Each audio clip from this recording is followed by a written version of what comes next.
মমতা ব্যানার্জির আর প্রধানমন্ত্রী হওয়ার কোনো স্বপ্ন নাই। উনি অনেক বড় স্বপ্ন দেখেছিল। 2019-এর লোকসভা ইলেকশনের প্রচারে উনি বলেছে, আমরা বাঙালি রাষ্ট্রপতি দেখেছি ভারতে, আমরা এখন প্রধানমন্ত্রী দেখতে চাই। কিন্তু অনেক কম সিট পেয়েছিল পশ্চিমবঙ্গতে, ওই জন্যই ওনার স্বপ্নটা ভেঙে গেছে। উনি 2024-এ করলো কি, কংগ্রেসের প্রেসিডেন্ট মল্লিকার্জুন খারগেকে প্রধানমন্ত্রীর ক্যান্ডিডেট ঘোষণা করলো। খারগের কথা কেউ বলে নাই, হঠাৎ করে মমতা ব্যানার্জি বলল মল্লিকার্জুন খারগে হবে আমাদের প্রধানমন্ত্রীর ক্যান্ডিডেট। খারগেকে সাপোর্ট করেছে, খারগেকে তো কংগ্রেস প্রধানমন্ত্রীর ক্যান্ডিডেট বলে না। রাহুল গান্ধী রয়েছে, প্রিয়ঙ্কা গান্ধীও রয়েছে, খারগে আর কোথায় থেকে আসে? আর মমতা নিজেই বা কেন বলল না যে আমি প্রধানমন্ত্রী হব, আমি হব প্রধানমন্ত্রীর ক্যান্ডিডেট?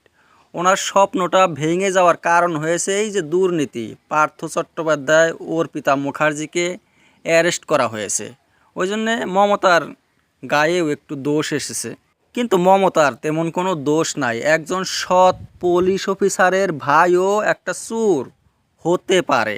মমতা হয়েছে ভারতের মধ্যে সবচেয়ে গরিব মুখ্যমন্ত্রী। উনি একটা মুখ্যমন্ত্রী, 3বার মুখ্যমন্ত্রী হয়েছে, কিন্তু ওনার টাকা 1 কোটিও নাই, এত গরিবভাবে চলে উনি। আর মমতা একা তো প্রধানমন্ত্রী হতে পারবে না, কংগ্রেসের আর অন্যান্য পার্টির সাপোর্ট লাগবে। কিন্তু কংগ্রেস তো এত তাড়াতাড়ি মমতাকে ক্যান্ডিডেট প্রধানমন্ত্রীর ঘোষণা করবে না। রাহুল, প্রিয়ঙ্কা এরা অনেক আগে থেকে কষ্ট করে আছে। আর মমতার সম্পর্ক কংগ্রেসের সাথে অত ভালো না।